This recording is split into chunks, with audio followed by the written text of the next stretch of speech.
This is the Outerplane Food Guide, or more like an Outerplane EXP guide in general. Everybody knows the main daily source of food comes from the daily food dungeon, Bandit Chase, but unfortunately, unlike the gold dungeon, there isn't anything you can really do to increase your drops from this. To be honest, currently there isn't another great way to get lots of EXP fast other than this dungeon, but I will still go over every single tip that I know that will still get you a considerable amount of XP overall. Let's get right into it. So the first EXP tip has to do with using your skip tickets on the gear dungeons. Many players make the mistake of using their main team or using the skip tickets. However, this is a big waste, especially if you already have level 100 units on that team. I'd recommend you create a new team, which I have done here, where it is filled with only the units that you plan to level up slowly in the long run. And whenever you want to use skip tickets, to swap to this team before you use them. Like this. See how my units are getting all this XP over here? And I leveled up. So if you did this on your main team, you would have wasted that XP because the level 100 units would have just lost the XP, would have went nowhere. In this way, you were saving a lot of food and EXP in the long run overall. This next tip is also kind of related to farming dungeons. If you already have your main team built for a gear dungeon and you can clear it consistently on auto battle, it is best to be patient and just let the units in that team level up naturally from the auto battles. For example, I left my Noah at level 90, my Valentine and Tio at about level 80 when I first started to auto battle on Chimera 10. I have not used a single piece of food on them since then, and they have naturally leveled themselves up to 100 since I've been auto battling with them every day since then, which has saved myself a lot of food in the long run. Next up, we have the food expeditions in the base.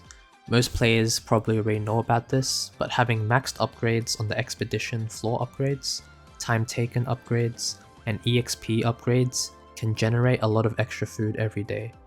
You should be getting several pieces of blue, green, and grey rarity food every 3 hours once you have all the upgrades unlocked and have filled out every single slot in the expedition. Assuming you collect these expeditions a couple of times a day, this is another great source of daily food and EXP. Next up, we have the arena shop. There's 4 cake slices available to purchase every day. It's one of the lowest priority things in the whole shop, but if you're an active player, then you should have no issues clearing out the whole shop with tons of leftover currency. So getting the 4 cake slices every day is basically a freebie. And yes, there is food in the guild shop, but please do not buy this. Never buy the food in the guild shop. It is 1000% not worth it. Just don't buy it. Thank you. Next up, we have hard mode story and the new feature in the latest update, the survey hub. It's basically clearing some of the hard stages gives you survey points. So maybe you're farming gifts every day, and in that case, you can use the survey hub here. And maybe you need some food. These are just extra bonuses alongside farming the gifts that you might be farming. So you can get the steak dishes here.